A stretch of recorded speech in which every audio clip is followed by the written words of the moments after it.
Okay, good morning, everybody, and welcome to the Art as Well. This is our 41st episode. It's the 1st of May, it's the start of summer, and delighted to hear that the galleries are going to be open on the 10th of this month, which is Monday week. So I'm sure we'll all battle our way into the galleries just to see some real art in person, up close and personal for a change, which would be wonderful. So this morning, we're going to zoom down to Carlow to meet our special guest this morning, and that is Bridget Flannery. So good morning, Bridget. How are you? Good morning, Alan. How are you? And good morning, everybody. And Alan, thank you very much for having me on this. You've really put me to the pin of my control collar and having to learn how to zoom and film and organize myself. So listen, I know you're only saying that because whilst you said you're a Zoom virgin, in fact you're now able to zoom your photograph, your camera in, and all sorts of things, which I didn't think you could do that. Festival next, yeah. Very good. So listen, you're down in Carlow, but isn't there a sort of a question as to whether you're actually in Laois? Oh, we live in Great Cullen, so we straddle Laois and Carlow, which has been really, really handy when you can, when the 5K restrictions were on, because you could go 5K one way. We were able to use this now to our benefit. Yes. And and it's great, within 15-minute walk, I am down to visual. Three quarters of an hour's drive, I'm in Portlaoise to Dunamaze. Passing through Stradbelly, three-quarters of an hour's drive the other way, I'm in Kilkenny, and an hour to Dublin. Fantastic. An hour to Wexford, so and Tinnahealy Courthouse Gallery as well. It's so. Well, straddling two counties is good. Yeah, absolutely. Yeah, it is indeed. So you're there, and you're married to Bob, who's a sculptor, I believe. That's correct. Yeah, and he has the workshop beside me, which we're not going to go into at all. No. It's too dangerous. It's too dangerous. Yeah, it's too dangerous. And unfortunately for him, and I've put in a lot of bits and pieces just to tidy the place up a bit here. And I promise him that and everybody has to hold me to this promise, that I will take all my rubbish out of his workshop. Yeah, I will. Yeah. For the sake of peace. For the sake of peace and marital harmony. Now, I was going to ask you, would Bob pop in, because your studios are next door to each other, and I was going to ask you, would you like to ask him to come in? But he's actually in work. Can you tell us where he's working? It's an interesting place. He works at the Delta Garden Centre here in Carlow, and it's a really, really beautiful garden centre. It's not a garden centre; it's a series of gardens for people with special needs. So I think there's 21 gardens. No, he'll I'm open to correction there, and he is the artist in residence there. So he works in stone and in glass. And then there's, as I say, there's a whole collection of gardens that were commissioned by very, very well-known people like Mary Reynolds to make specific gardens on themes. So it's a great spot. Visited, but I saw it. I think it was featured on Nationwide once. It was, yeah. The Delta Sensory Garden, I think it's called. That's correct. You should look it up if any of you haven't seen it. I mean, it is the most spectacular place. And if you're ever in the area, well worth a visit to that. And you might bump into Bob as well, yeah. Yeah, you could.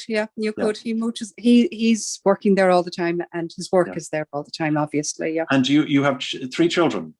We have 3 children who are very far flung now. Our eldest boy, Ian, and his partner, Mairead, are in Vancouver, in Canada. Yes. And our middle boy, Hugh, is in Sydney, in Australia, surfing, the wretch. And then our daughter, Isabel, she's a nurse in London. So she has just come off, a tricky period, but is looking forward to a good summer over there, as well. Yeah, very good. And is she the youngest, did you say? She's the youngest, yeah. Okay, yeah. So the eldest was not born in Ireland, I believe. No, the eldest was born in Boston, 30 years ago. How did that happen? How did that happen? Oh, we emigrated. I'm not prying too much, am I? No, you're not prying too much at all. No, not at all. Bob and I met each other in 1984. He was a sailor in the naval service at the time. Yeah. We had a fantastic courtship because he was away all the time. And then in 87,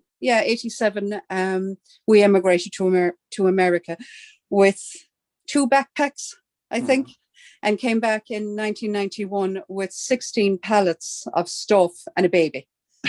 Pallets, yeah. Oh my God. So, and what sort of jobs did you do over there? You weren't involved in art now at this stage, were you? No, I wasn't. No. I mean, I had left college I left Crawford in 1981 and taught for a few years. I always taught part-time. And then I worked with the Irish Tourist Board for a number of years, a great job. And then we went to America, and there was a snowy afternoon. He needed to buy a pair of work boots. Yes. So we went into this extraordinary shop called Walker's Riding Apparel, which was a country and western shop in downtown Boston. Yes. Very, very strange place. And it just played country music all the time. And I was fascinated by the shop. Long, narrow shop with just Stetson hats and beautiful Tony Lama boots. And I said, could I have a job? Could I work here? As you do. And the next thing, I was hired. Really? And I became the manager. Fantastic. Within a year. And it was, listen, if you were a writer, you would, every day there was a story. Every day. So this was the era of line dancing, wasn't it? This was the year of line dancing, and so people were coming in to buy, beautiful, beautiful boots made from every skin imaginable. Yeah. The biggest Stetson hats you could ever imagine, real $10-gallon hats. Sure, yeah. And those Levi jeans that you had to put on and go in to sit in the bath in a cold bath for 2.5 hours, so that they would fit to your body. And so there was 10 of us who worked there, and including a woman who had been a rodeo star in Texas. Oh. Yeah, but we had great fun, and I'm still very friendly with people. We just had great fun. Yeah. It wasn't like work at all. And did you do any other sort of jobs in the States while you were there? I changed completely then, and I became I worked in Brandeis University as a student advisor, telling people what to do with themselves, basically. Yeah, and saying to people, "What? You didn't go to your exams? Yeah. But sure, how can you? What are you here for? Yeah. Yeah, and a lot of these very precious children and young adults had never had anybody speak to them in that tone of voice before. So they would do as I told them to do because they were so shocked. Yeah. And that was a really good job. And then our eldest boy, then Ian, he was born there, and I suppose like all immigrants, I really wanted to come home then and bring the baby up. So how long were you in the States? In Turkey? I think we were there just over 5 years. Oh, wow. That's a fair amount. Yeah, we were there just over 5 years. And it was really, really good. It was a really, really good experience. Yes. And I had a lovely workshop. I had the spare room in our apartment, which had the most beautiful, beautiful yellow maple tree. That in the autumn would turn the whole place absolutely golden. So of course I made yellow paintings. Yes. Of course, it was just. So while you were there, you were always painting, yeah? Oh yeah. While I was there, I had a show of while I was there, I had a solo show in Triskel Arts Centre in 1990. And I remember Mary Robinson was on her campaign trail, and she came and she visited, and gosh, the excitement of it, But I came home for that exhibition then in 1990, and then there was work that I think I sent work to various shows in Ireland, and then I also had work in two exhibitions. I showed with two galleries then, two small and very nice very innovative galleries in Waltham and in Boston. All right. And have you kept in contact with? Have you kept in no, contact with them? Unfortunately, they did not. Neither of those galleries survived the recession. Yes. And they didn't. I suppose they went on to do different things as well. Which was a pity. But I had a good relationship with them and an ongoing relationship with them for, let's say, up to the recession. Which was good. And Okay. So when you came home, how did things unfold at that point with your career? Came home. Did you get straight into art, or did you take another job or so? No. I came home and I had a show of. Yeah, I came home. We came home in 1991, in June of 91, and I had an exhibition in the Rubicon Gallery in I think August of that year. And then I was also showing then with the Vanguard in Macroom, and they moved into Cork, and things built slowly. And I went back teaching. Helen Comerford, the Kilkenny painter, she set up a really, really interesting art course in Kilkenny where she invited working artists to come in and actually tutor people. Yeah. So the emphasis was on process and basically how you make your work, how you stop that larder, to, I suppose, to influence your work. And that was, I worked with Helen and that team of artists. Susanna Crampton was there, Alan Coonahan was there, Jean Conroy, lots, and there was a lot of people moving backwards and forwards into that. And that was very exciting. So I did that for a good few years. Yeah. And then more children came along, and there was that balance, I suppose, of teaching, workshopping, rearing a family, and making paint.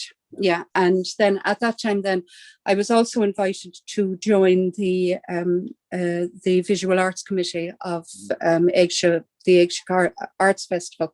Yeah. And that was great. That was absolutely great because the festival was on every June. And we invited so many interesting people like Barbara Ray, Peter Prendergast, so many interesting artists, Paul Schneider from Germany. And it was a great group to work with and to be involved with. And from that group came the impetus and the energy and the driving force to build Visual Arts Centre, the Arts Centre here now. So there's something really nice about being able to walk 15 minutes down the road and go into this amazing space and look at very interesting work and, very different work to my own work in many instances. And, to know that you were a little part of it. Just a little bit. It's great. And to see people's enthusiasm. Yeah. Before we go, because we've an awful lot to see in your studio and a lot of very interesting stuff. So I want to spend a fair bit of time on that. But before we do that, could you kind of mark the sort of the highs of your career, the things that really sort of changed your either direction or your enthusiasm or something, Okay. Like a residency or something like that? There's always moments. And I was thinking about this, actually. You said this to me the other day, Alan, and I actually had a sleepless night the other night about this. So thanks for that. I'm terribly sorry. You're welcome. But I do remember as a student in the Crawford, and I was a very, very headstrong student, which was seemingly a bad thing. Yeah, I'm sure. But no. Let me go back even further. Yeah. When I was 14, we went on a school tour from Cork to Dublin, and I saw this extraordinary painting by Anne Madden, one of her megalith series. And I was talking with an old school friend about this the other night because she could remember and she can't understand how I was so excited. But I had never seen, I didn't come from an artistic family but I had never seen a painting that wasn't really about something. And here was this massive, massive painting that was basically about blue. Yeah.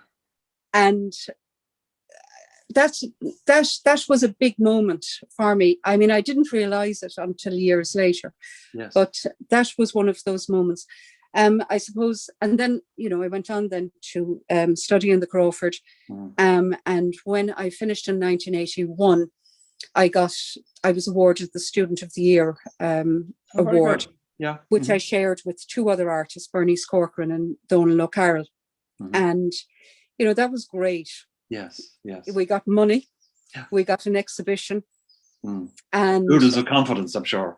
Oodles of confidence, people coming in and talking to you. And, suddenly you were an exhibiting artist.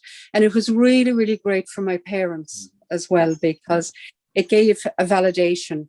And to my friends also, it gave a validation to, I suppose, decisions that I had made, and which nobody knew what I was doing. Sure, I didn't know what I was doing either. But so that was very important. Yes. And then in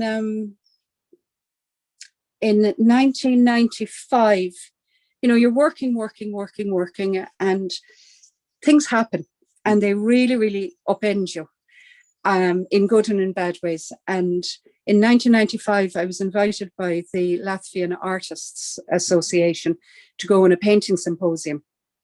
And that really, really changed things for me.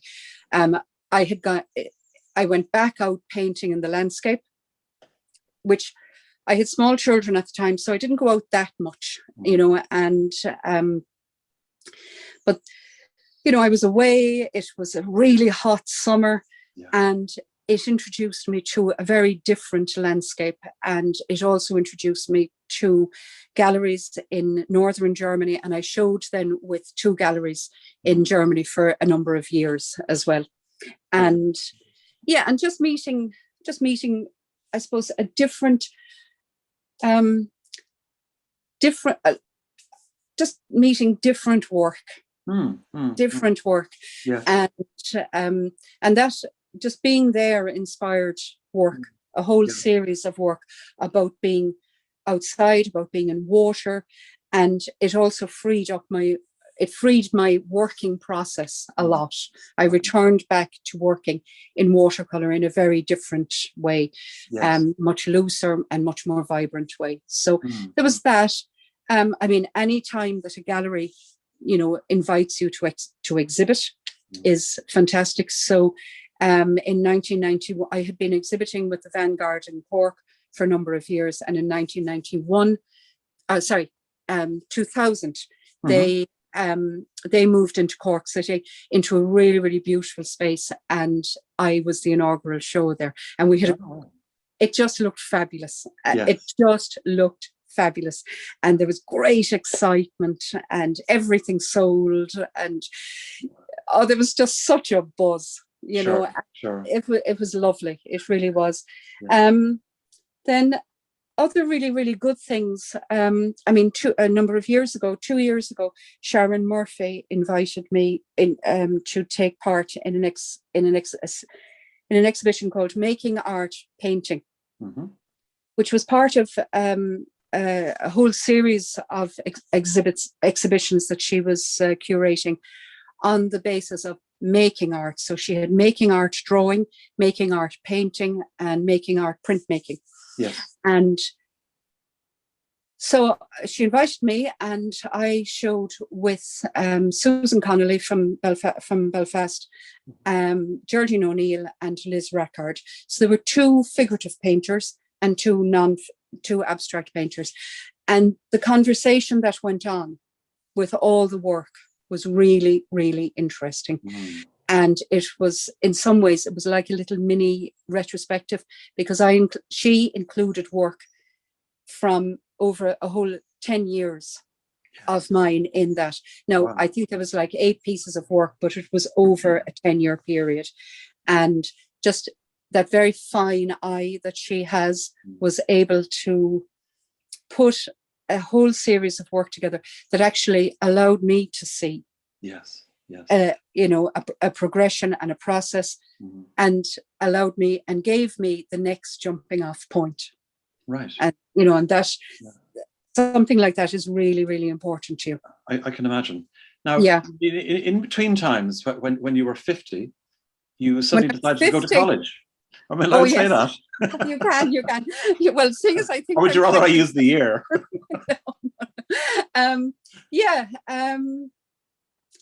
I turned 50 in 2009. We were in the middle of the recession, and the opportunity presented itself. It was something that I had wanted to do, and I had always said that I would do maybe when I was 70, this time where I couldn't even imagine. And so the opportunity presented itself when I turned 50, and everybody thought I was bonkers. They just thought I was insane, that, was I jettisoning being an artist, which of course I wasn't. And it was a great experience. It just rejigged my whole way of thinking. It put a lot of things into context. It put art history into context, in a different context for me. And I set myself a project that I would draw every day for an hour for the whole 4 years. Yeah. So I would do 2 15-minute drawings and then 1 30-minute drawing, which of course then were all torn up and became paintings. Oh, I see. All right. Yes. Yeah, which is the process, is the process. Okay. But I mean, just that sense of expanding your learning and going into that those amazing rabbit holes of research, which I will happily go into at any time, Yeah. And did you do a master's? I did. I went on then to do, so I did history and English in Carlow College. And that was really, really great. You're sitting there and you're just delighted by, the study of the Gothic novel, town planning in the 18th century, fabulous modules, and Spanish as well. And then I went on then to do, and I wrote my thesis on a painter, Eric Revilius.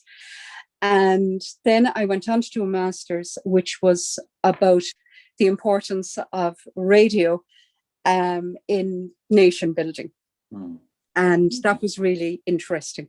And that was really, really, really interesting. And so I had a great time foraging through, I suppose, the archives in RTE and listening to really, really strange and bizarre radio broadcasts from the 1930s. And that was the period that I concentrated on. Yes. Where people spoke very, very differently to how we did. They did, English. Terribly plummy. And then the Irish version of terribly plummy was extraordinarily rolling R's. Yes. Yeah. So that was that time. And then I remember having finished the master's, and I came back, and the day I handed in my thesis, I came back and I just tore the workshop apart and really, really cleaned it and painted all the walls and rubbed my hands and said, right. Get stuck in. Yeah. Yeah. And I was really hungry, really, really hungry. So I mean, it sounds almost as if you needed that break and to kind of shift your mindset a wee bit. Yeah, I possibly did. I possibly did. But what, I just think, like, to make your mind nimble is so important. And I did feel my mind was very, very nimble during that period of time. And it brought me right back into very straightforward drawing as well. Like where I would set up a still life session and in the corner, and I would work that, and then sitting in a car in between lectures and drawing the corner of the fields, the corner of the garden in the college, the corner of visual and the pond. And that kind of very, very intense looking, and so, going from very, very strong verbal and being, having to be very precise verbally, and then going into non-verbal thinking. Yes. those were the two things that were going all that time. Very Yeah. yeah. Yeah, it was great. Yeah. It was great. Okay, Bridget, let's have a look around your studio. This is my workshop wall, or this is my workshop door with my little bees. Lovely. Who I feel just bring goodness into the house, into the workshop. Yeah. And yeah, I'm just going to close the door now. Is that Bob's studio beside you? Yeah. The one we're not allowed into. There's the dreaded door. Wait, okay. Don't go in. Don't go in. No, don't go in. And there's the window. window. The window. Oh God. Yeah, that's it. That's about it now. Yeah. Okay. All right. So this is what I see every morning. You know, I come out of the house and this is what I see, and it's lovely. And there's a deep step here that you can come out of the workshop and sit in it and have the cup of coffee. Yeah. So on the wall at the moment there's two pieces that you can see on the wall there. And then on this side, there's this larger painting. Yeah. And these are going to an exhibition in Kinmare that is opening, we now know is going to open in July. And it's a lovely show. It's an inaugural show in the Butter Market in Kinmare. Yeah. With there's myself, Paul Hughes and Paddy Lennon.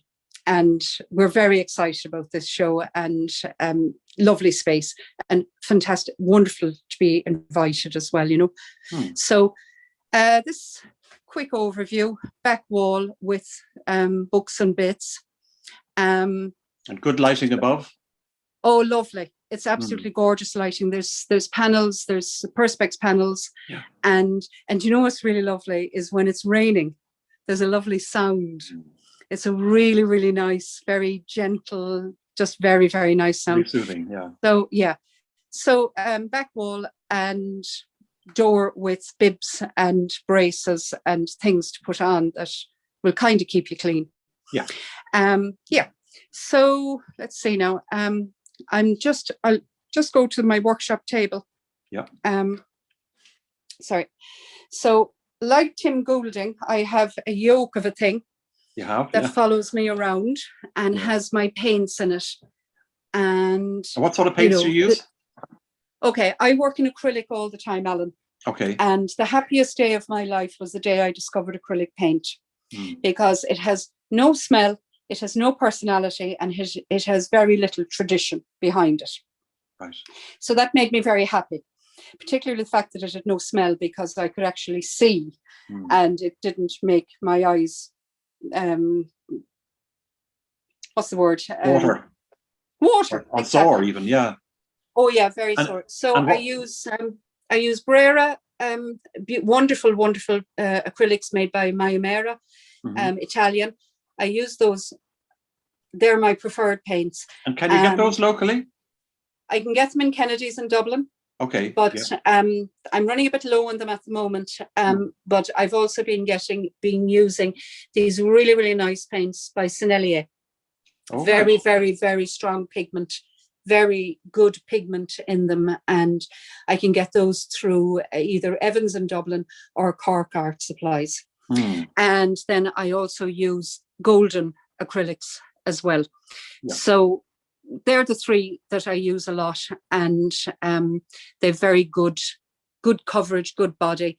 So I start off with, just the straightforward, the paint in the tubes or in the pockets, and then I mix them up. Then a bit like Bernie Kylie, I mix them up in tubs, and they stay there, and they. So what I would do, my process would be that I would mix a batch of colour, and I'd have this is what's left over after the tail end of, I suppose, maybe 3 months' work. Right. And that's just, I mix up large batches of them, and then I put them into smaller amounts, and then add different colour to make different tones as I'm working. Yes. And I work in very thin layers. So I'm constantly building up the colour and sanding it back, building it up, sanding it back. And then I also use these wonderful, wonderful water pastel sticks. Oh, right. And they're like paint sticks. Mm-hmm.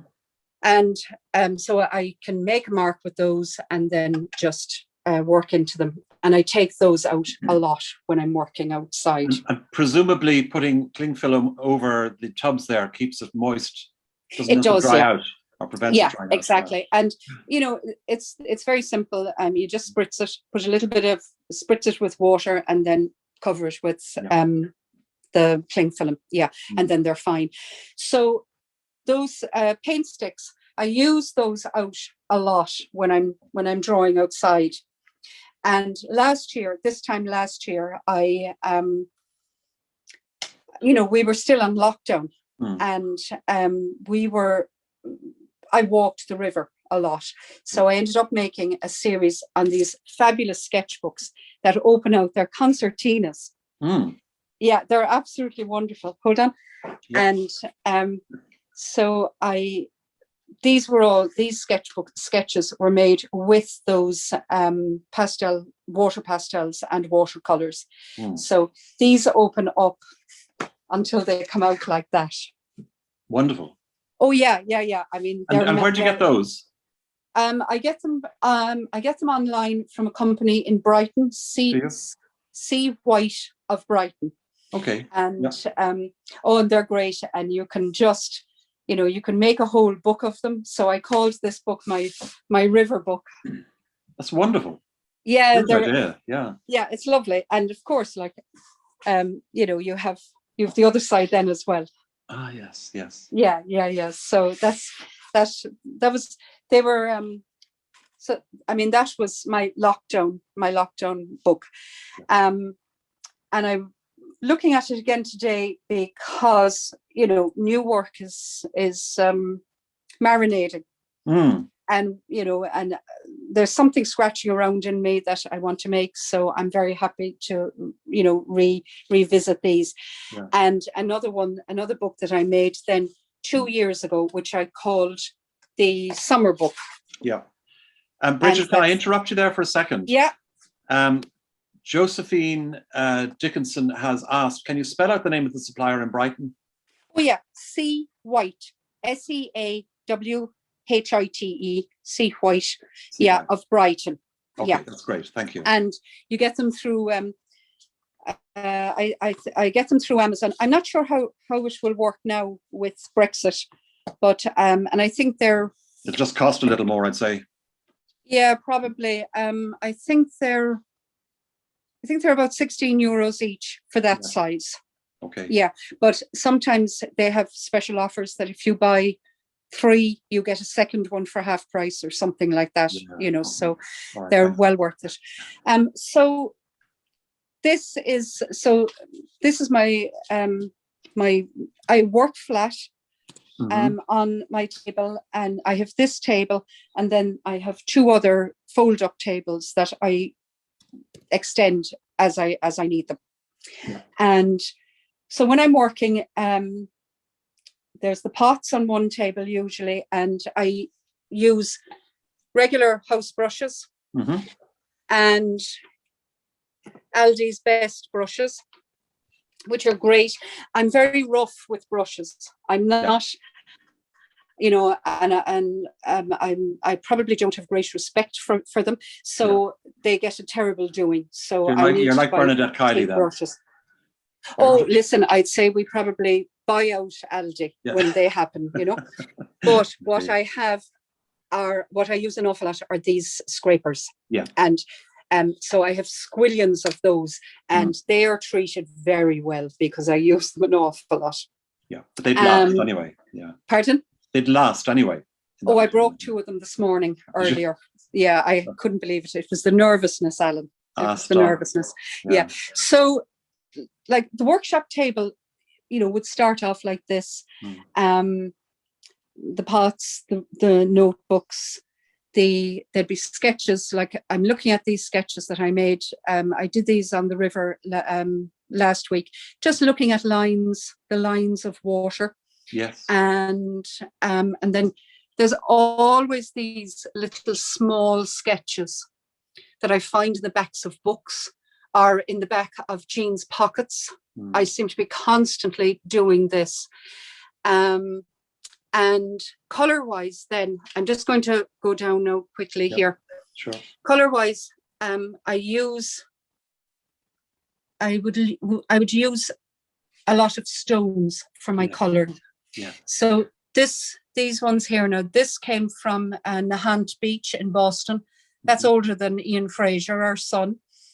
And this one, these two, and then lovely little piece of sea glass. I think I found that down in Ardmore. And then this stone. I've had this for a long time. It's lovely. It's like a reverse drawing.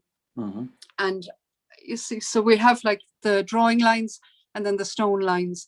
And I use that idea of landscape and stones, as like little micro landscapes quite a lot in my own work, but also in my teaching as well.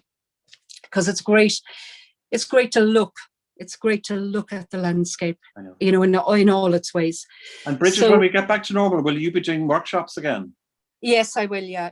I run workshops with Art Form in Dunmore East, and I also run workshops in drawing and painting in visual as well. Well, we put that up on the YouTube description. Yeah, please. Yeah. Okay, great. Thank you. So there's always boxes of stones around the place, to look at them and to look at them for color, to look at them for texture, and then these ones, which I think I found these back when we could travel, and these are from Wexford, and I'm very intrigued by the shape of them and the color. So they will emerge at some stage. Yeah. So do you ever grind stones? I do, and I'm going to come around now and I'll show you that. Okay. So these are my bits of cheney here, again, for shape. And then I'm quite fascinated by how... Turn your camera to the right a bit. Yeah, how you can have a light and a dark, and that horizon line, in a very, very macro way. Yeah. So hold on a second. So that's, and then while I'm painting, there's always a non-painting project going on. So I found this amazing piece of flotsam, which I think is an armchair of a couch, and it's been up now on the workshop wall for about 3 years drying, and I think it's ready to do something with. I think. So this area here in my workshop is usually the kind of sort of, I suppose, the thinking area, or the area that sparks. And on every workshop wall, Alan, is this piece, this poem by Raymond Carver, What You Need for Painting. And it lays out a palette, your brushes, but the most important thing, it says, indifference to everything except your canvas, the ability to work like a locomotive, an iron will. Yes. And that has kept me steady for many years. Yeah, and you read that every day. I do, actually. Yeah. It's it's a great mantra, right? It is, yeah. And I find great comfort in it, at the times when work isn't going well for whatever reason. So workshop, bookshelf with just things that I like to read, my music that I like to listen to, but I don't work with music. Yeah, we discussed that, and it's kind of interesting. Yeah. And I must say, I find the same. I find it distracting almost. Even though I love the idea of having music in the background when I'm working, it just doesn't seem to work for me. No, it works for other people. No, you can't. Because you can't listen. Yeah. So, and books that I go back to.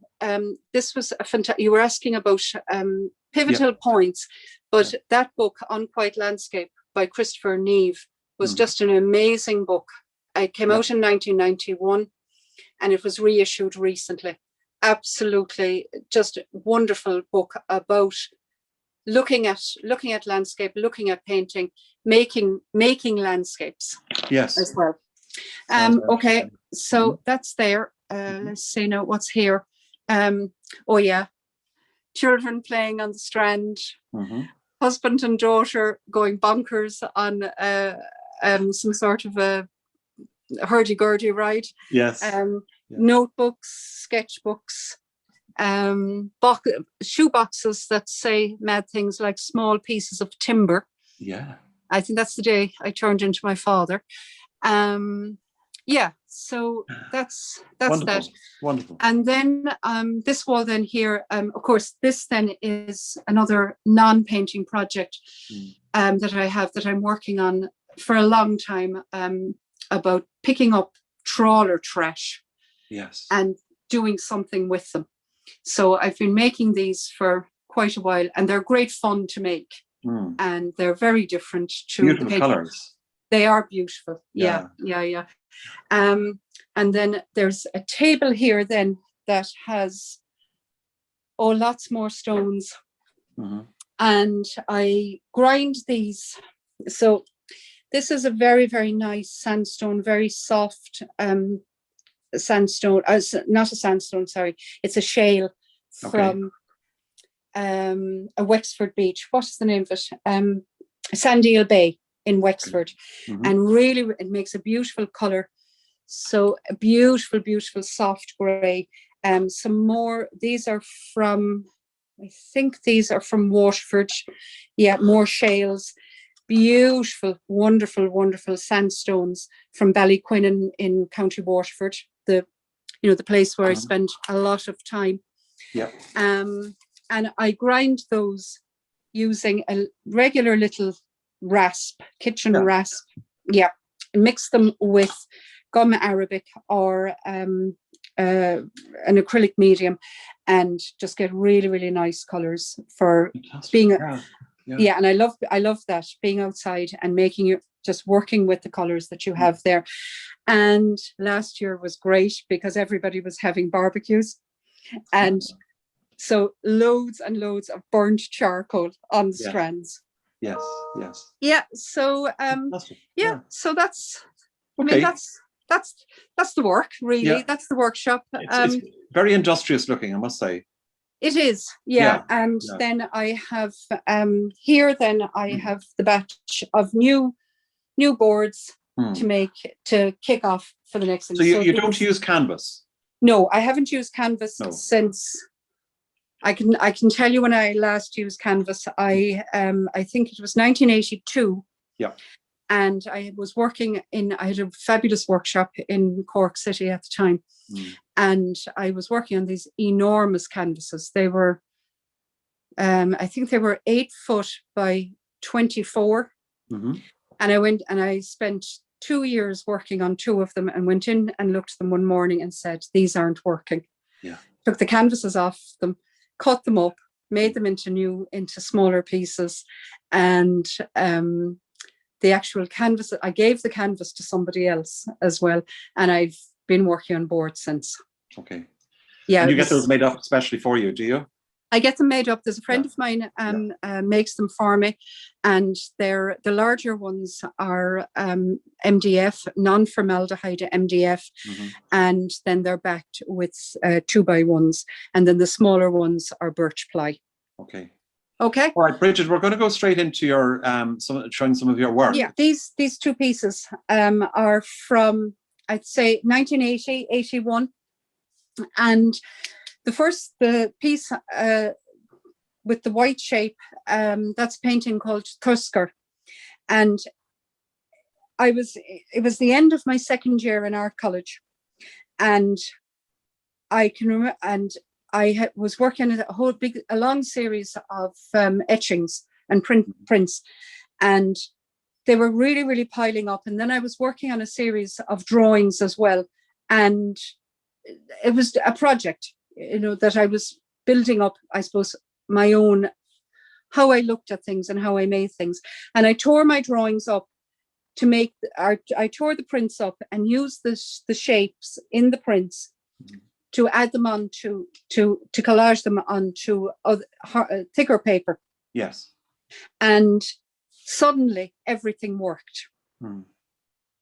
Suddenly I found a way of working that really suited me and suited my personality and suited that whole way that I think in layers.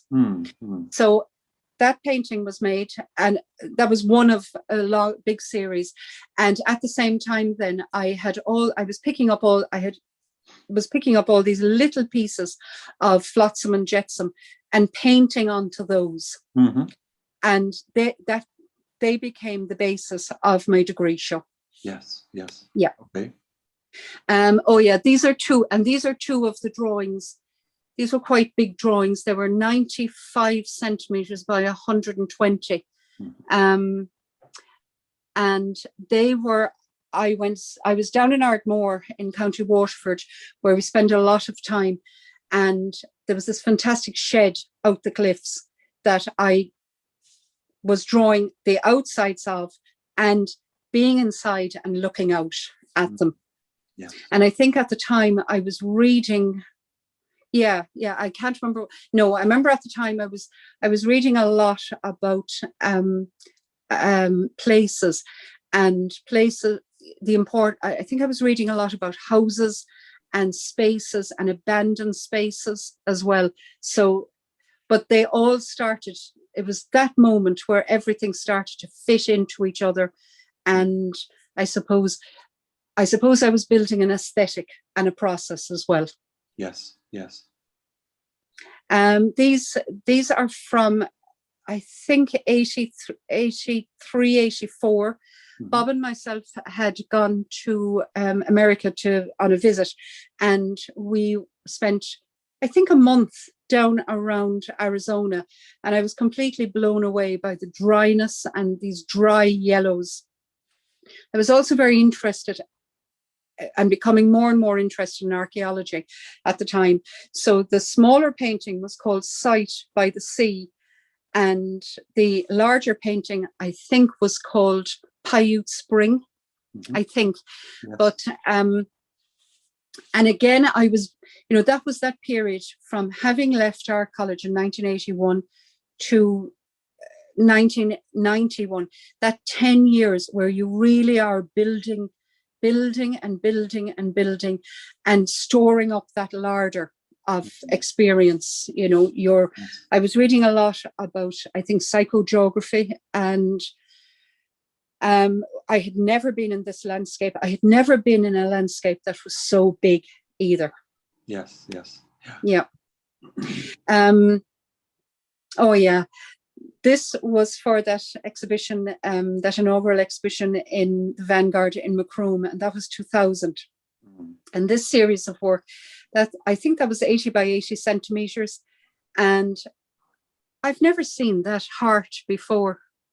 My God, isn't that funny when you see something? Yeah. But anyway, at that time I was spending quite a bit of time in Germany, exhibiting in Germany and workshopping, and I would get the ferry out to an island late at night, and just that sense of being at sea with lights behind you. Yes. Yeah. Very interesting. I think it was called The Sea of Night Sky. Okay. Yeah. And then from 2001 until 2010, I showed with the Cross Gallery in Dublin, and that corresponded with again with that time of being in Northern Europe. I think I worked there every winter at the time, and I was absolutely. I spent 3 months in Finland working 1 year, and just that whiteness and I suppose the tones of whiteness and how they changed when at the time of thaw, just as spring was turning. And so there was a long series, which is still ongoing, about that idea of thaw and emergence. And this was a piece that was made this year called Thaw, within the same idea. But I think I've always wanted to make that painting, that particular painting, with the little dark bits at the end of it, but never, it takes a long time to make. You were talking to me about slow making. Oh, very much. Tell us a bit about that. I've heard of slow food, but yeah, well, I'm a great believer in. when I was younger, I was a lunatic, and I worked manically and would have 15, 20 paintings at the end of each day. And, you exhaust yourself, and then but you need to do that as well. Whereas now I find that I'm working much slower, but much more enjoyably. Yes. And every so often I make a mark or make a piece, and I say, I know it. And then I look back over on old notebooks, and there's the little sketch for it from 20 years ago, 30 years ago. So like this last time, last year when we had that long and hard lockdown, I found that was happening to me an awful lot. And I was actually very excited by it and very delighted by it as well. Yes. Yeah. And then again, another long series that has been going on for a long time, called Days Beside Water. And the middle piece, it's a piece that it came from a piece of flotsam that I found in Carlow Bay in Waterford. And it was that shape. I think now it might have been a breadboard, but it was that shape, and it echoed the shape of the cove. So that has become a long series, and the sketchbooks on the side that feed it, and then my trawler rope pieces, which that's actually quite long, that piece, and that was made, I think that was started about 3 years ago, but I finished it last year during lockdown. And so then these pieces were made while I was in college, and they're again another series, Derenana series, stroke presence. And we went to Carol Hodder, the painter. We stayed at her house in County Kerry, and lots of days walking. And I was absolutely fascinated one day by being out on the hills and looking down onto this startlingly blue lake. But all around this now completely isolated area were the remains of houses. Very, very harsh landscape. At that time that we were there was very little growth, but so you could see settlements. And it really that series really tied in with a long investigation that I was doing in place names, which linked back into the way my mother looked at landscape, which was where she constantly retranslated words and wondered about who lived places. Yeah. So again, it's this layering of looking, layering of making, layering of experience. Yeah. Very good. These pieces, I included these pieces because I showed them in an exhibition in the Fendereschi Gallery in Belfast, and I think there was 4 of them, and when I went up for the opening, I couldn't believe how they were hung, because Jamshed Mir Fendereschi, he had placed them in such a way that he saw the music in them, and they were called sensing, those pieces. And I had never seen my work displayed quite so perfectly before.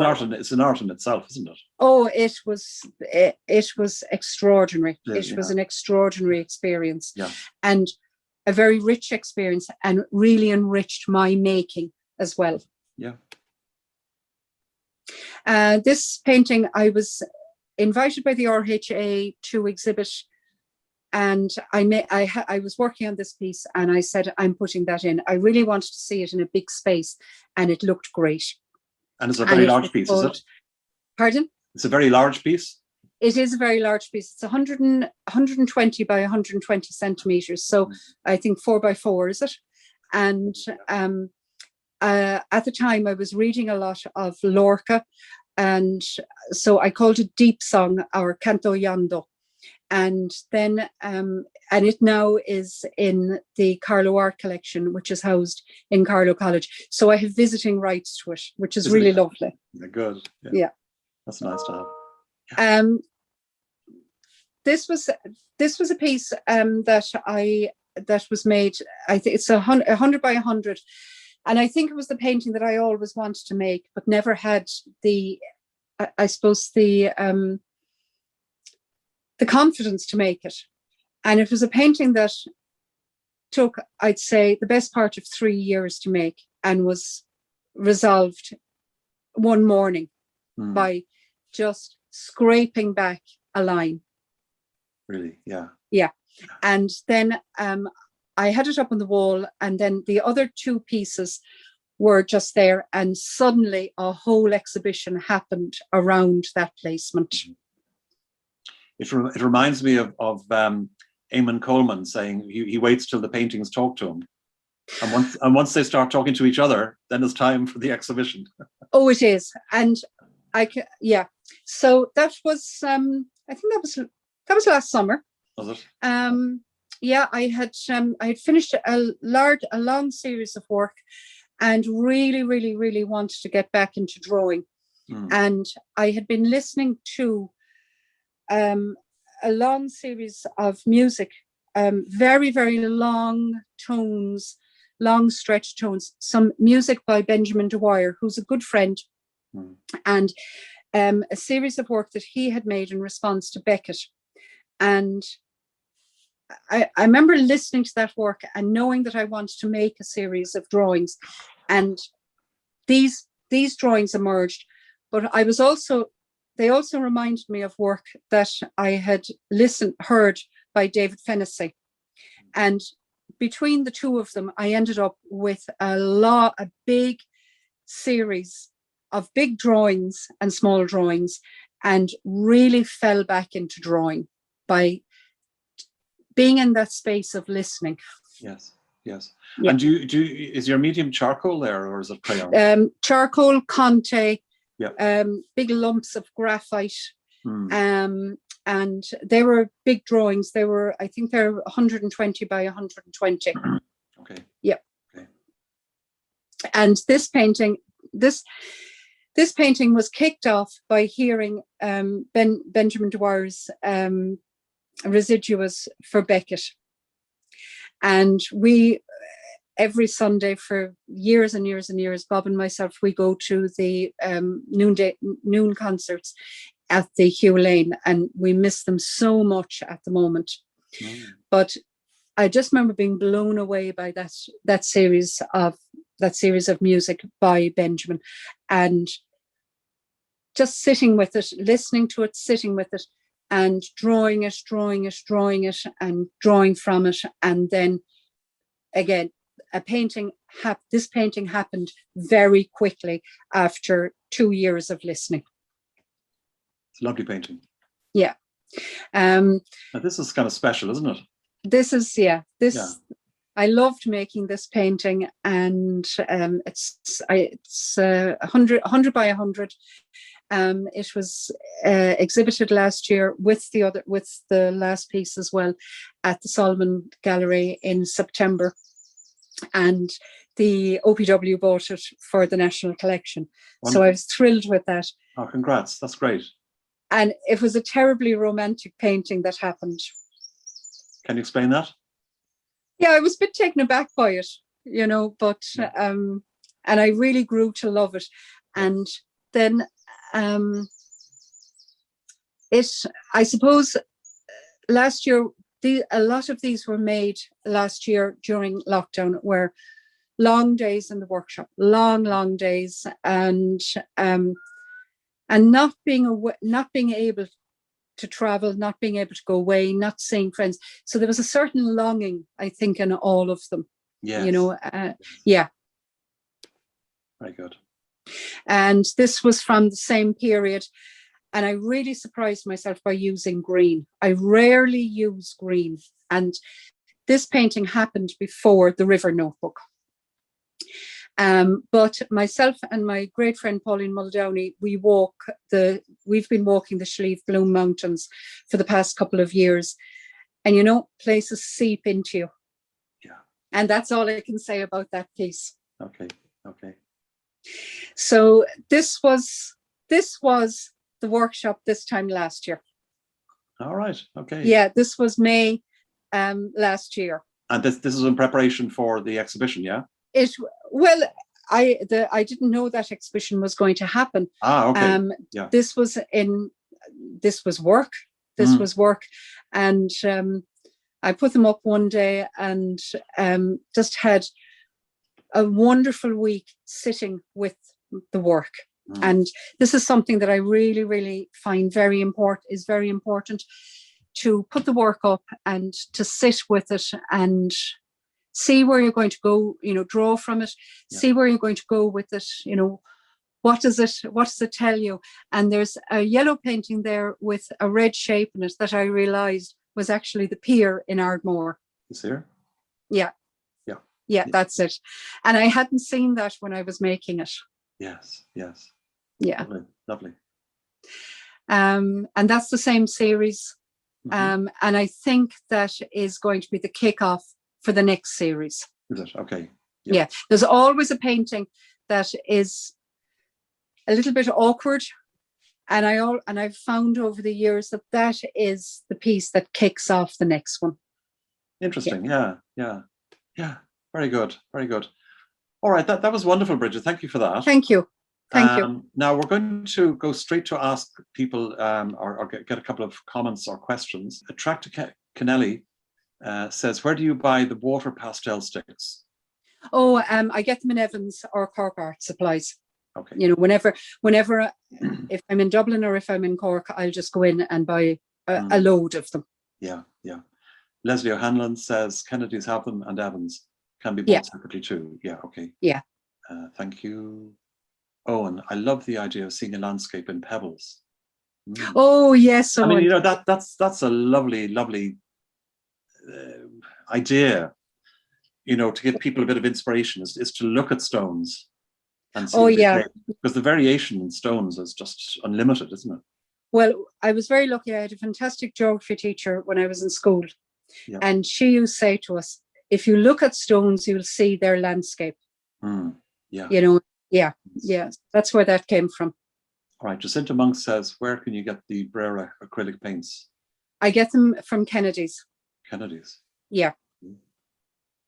Angie Shanahan says, thanks, Alan. Congratulations, Bridget. Really insightful talk into your studio. And now I know the reason for stone picking. Looking forward to more strand mooching. Yeah.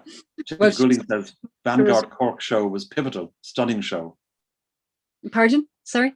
Vanguard Cork show was pivotal. Yes, it Stunning was. show. Tim Goulding. It was. Bridget is the mistress of reds and yellows. Oh, is that Tim Goulding? That's Tim Goulding. Or Goulding, yeah. Tim Goulding. Michael Fitzgerald. I went to Sedona and could see Bridget everywhere in the stone. No, thank you, Michael. Yeah. Bernadette Kiley. Love this one, Bridget. Tim Goulding again says, Thor painting is stunning. Yeah. Bernadette, and this one, Thor, yes. Thank you. Bill Blanchard says, happy birthday, Bill. Happy birthday. Okay, happy birthday. The way you layer and it adds texture to the pieces is just exquisite, Bridget.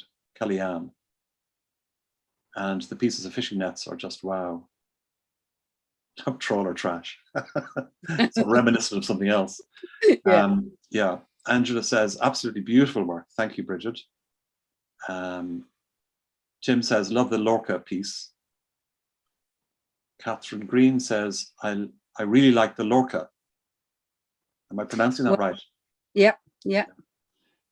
These paintings really inspire me to loosen up and pile on the layers, says Tim. Yeah, I agree. Irish art blog Liam Madden says, well done, Bridget and Alan. Another great visit as well. Thank you for that. Frida Meany says, thanks, Bridget. Inspirational. Frida. Oh, Frida, walk the Wellington Road for me, please. Okay. Marianne says, that was a great session. Thanks. Love the work. Eileen McDermott Rose says, thank you, Bridget. Wonderful paintings. Love the river book. Yes, isn't it fabulous? That's a lovely idea. Grandma, who we now know is Derek. Work is cosmic, space related. Derek, brackets grandma. Very inspiring, says Marianne. Thank you. Bernadette, thanks, B. Latest paintings are great. Thanks to you both. Jacinta, absolutely love listening to Bridget. She's so inspiring. Indeed she is. Catherine Green says, what do you use when sanding paint backwards? And are you waiting to reveal in that process? Are you waiting to reveal? I use sanding blocks, and like Eamon was saying last week, my sander is just probably, if I had to pick one thing, if the building was on fire, that's what I'd pick. I go through. That's a great question to ask the artist. Yeah, if your studio was burning down, what would you pick first? Well, my sander. Okay. It's taken me a while to find the sander I really like as well. Yes. Yeah. Catherine Gagan says, love the trawler trash pieces, as I do. And Karen says, fabulous presentation of your amazing work, Bridget. Thanks. Oh, thank you so much. Catherine O'Neill says, beautiful work and great to hear about your work processes. Your thesis on radio, Shaping a Nation, sounds interesting. Would love to read it. There you are now. Is that, can you get those things? And I think you can actually. I think it's on IT Carlow's website. Really? Yeah, I have a link. So you could start a search for that under your name, could you? Yeah, you can actually. Yeah. There you are, Catherine. That's an idea. Now there's a project. Yeah. Gary Robinson says, sitting with the work is really important. It's like building on the relationship between the artist and the painting. Love the work. Yeah, it is very important. And I often find that I could have a week of sitting with work, and I bring my knitting out and I sit and knit and look at things, and at the end and draw. And I often, and it's just very, very, very, it's very important. And to me, that is a very important week of work. Yes. Yeah. Eilish says, many thanks, Bridget and Alan. Catherine says, thanks, Bridget and Alan. Miriam McConnon, who's in Cyprus. I hope you're coming over to Dublin. Thank you for the wonderful talk and insight into your practice. Your paintings are very inspirational. Thanks, Miriam. Malachy says, thanks, Bridget and Alan. Another amazing episode, inspiring. Morris Quillinan says, great interview, fabulous work, Bridget. No idea you had such a range. Superb. Michelle says, gorgeous work and thanks for the generosity of sharing your process. Kiss. That's so nice. But why wouldn't you share your process? Well, there you are, exactly. Yeah. We all learn from each other. Jared we do. Says, could Bridget take us on her journey of discovery? Her journey of discovery, her methodology in relation to the armchair piece. Oh, well, we'll see. Okay, I mean, maybe that's for another day. No, as we're here, there's loads of sand dripping from it. Is there? Yeah, it's escaping. The sand is escaping. I mean, there's quite a lump of sand here now.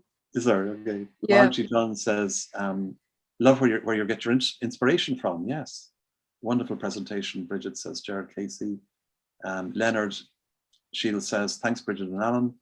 Mark Ewart, thank you, Bridget and Alan. Well done, Bridget. Great insight into your process for us all.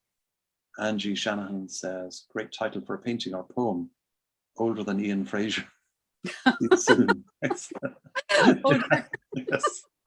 Yeah, I get it. Josephine Dickinson says, thank you so much for sharing your wonderful work, Bridget. I shall watch the recording again and again. Oh my goodness. Catherine Neal, thank you, Bridget. Catherine Gagan, thanks, Bridget, on a wonderful presentation. Thank you.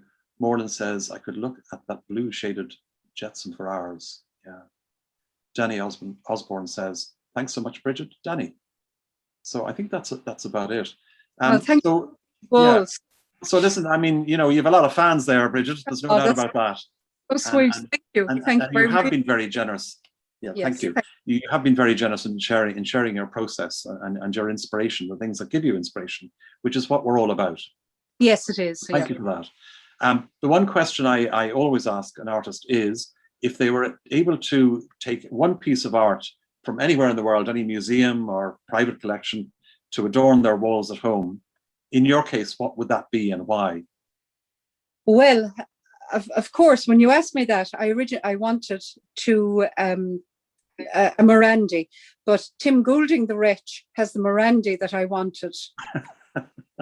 Yeah. So, I'm going to have to get visiting rights to see that. Yeah. And then the next one then was Vermeer's Little Street, but Bernadette Kiley has that, the Wretch. And so anyway, and then there was a painting that I wanted. Yeah. And we talked about it, and I was very excited about it. And then I fell asleep and I had a nap, and then I had a dream. Yes. It's ridiculous. And I remembered then this painting that I had spent so long looking at at a period in my life. And I went back and I looked at it, and I looked at the notebooks that I had around that painting. So anyway. Shall I reveal it? Please reveal it, yeah. So it's Caspar David Friedrich's The Ice Sea. And, it's a painting that has fascinated me for a long time because it's almost hyper-realistic. Yes. And when I saw it in reality, just the range of tones and colours and shapes.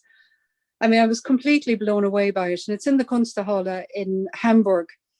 And I would go in there and just sit and look and fall into that.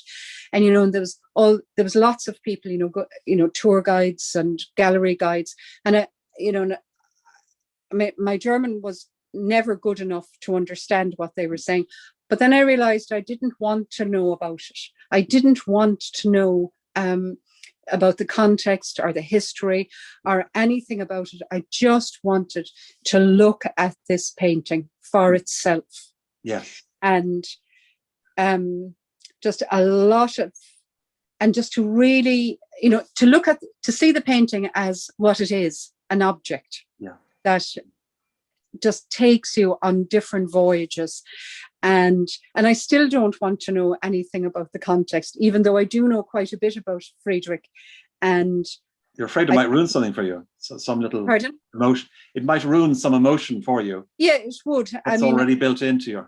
Like one of my very, very favorite paintings is his Monk by the Sea, with that amazing horizon line on it, and the sense of the sublime and the sense of the sense of the sublime. But that particular painting, the Ice Sea, just the shape, the shapes in it, the edges, and his range of colour and tone is phenomenal. Yes. Yeah. Yes. So that's it. Okay. Listen. So I want you to go into the Kunsthalle now by night and steal that painting for me, Alan. Okay. No problem. I have friends in low places. Yahoo! That's great. Okay. Listen, thank you very much. You're an absolute gem, and it's been a pleasure having you on our series. So thank you so much for agreeing to do it. And I know you were a wee bit nervous, but you're no way nervous now, are you? Oh, I'm very skittery now. So I'm going to be not. No, you were wonderful. You were wonderful, and thank you so much. But I just want to thank everyone. I hope you enjoyed it. And on the YouTube channel, which we'll be putting up later today or tomorrow at the latest, hopefully, when it's edited, we will put various links to your work and where it can be seen. And also, I think we should put a link into Bob's. Yes, please. Yeah, to that garden, the sensory garden, which is absolutely super. Wonderful. I can't wait to visit that at some stage. Yeah, it's a wonderful garden. So listen, thank you so much. When you visit, please come and we can have tea. Well, provided you have chocolate croissants, I'll be there. Oh, I'll have them. Don't worry. Okay. Listen, thanks again. I would just like to say, Alan, thank you very much, but also thank you to everybody, and thank you so much for your very kind comments. And be wild. Yeah, absolutely. That's your motto. Bye-bye. Thank you. Bye-bye. Now, bye-bye. Before we finish, can I thank all of you from far and wide for tuning in today. I hope you enjoyed it. Now, next week, we're going to change tack slightly, and we're going to move just for a moment from the from the visual arts to the vocal arts. And we're going to meet a man that I have known for probably 25 years. In my former life in the corporate world, I engaged him to do a few gigs for me, for some clients. And what I can tell you about him is that he's a composer, songwriter, singer-songwriter. And he has worked with the likes of Elvis Costello, Barry Manilow, the Chieftains, Sinead O'Connor, Hosier. I mean, who else? Let me see. Sting. You know, you wouldn't believe the guys that this chap has worked with. And he's going to show us from his perspective how the lockdown has been. Now, we're not going to emphasize that too much, but let's put it this way. At least as visual artists, we have our brushes, we have our paints, we have our canvases. But imagine having your brushes and your paints, but no canvas, no paper, no floor, no walls, no ceilings, nothing, right? And that's called an audience. So in a sense, we're very lucky that we do have that aspect that we can continue and have continued through the lockdown, whereas somebody in the music business has literally had their canvas taken from them. You know, so it's been a difficult time for them. But this chap, I think you'll find he's very, very interesting, and it'll be just good to get a different perspective of another artist in a different field. So I hope you'll join me next week. I'll reveal who it is on Wednesday, as usual, on my social media, and look forward to seeing you all again on Saturday. So thanks again. Thanks to Bridget, and thank you all for watching. Take care, everyone, and take care of each other. Bye-bye.